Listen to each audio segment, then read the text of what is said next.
بسم الله الرحمن الرحيم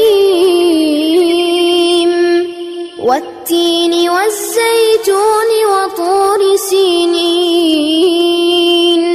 وهذا البلد الأمين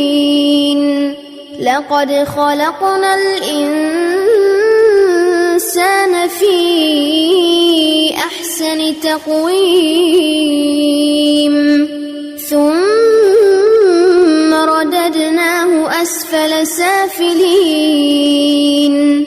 إلا الذين آمنوا وعملوا الصالحات فلهم أجر غير ممنون فما يكذبك بعد بالدين أليس الله بأحكم الحاكمين بسم الله الرحمن الرحيم اقرأ باسم ربك الذي خلق خلق الإنسان من علق اقرأ وربك الأكرم الذي علم بالقلم علم الإنسان ما لم يعلم كلا إن الإنسان ليطغى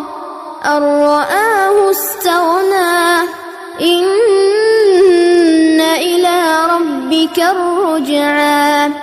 أرأيت الذي ينهى عبدا إذا صلى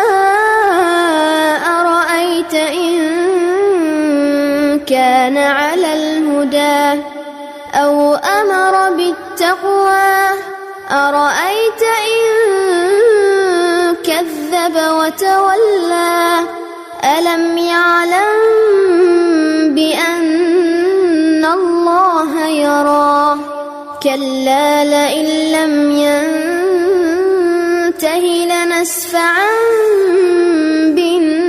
بالناصية ناصية كاذبة خاطئة فليدع ناديه سندع الزبانية كلا لا تطعه واسجد واقترب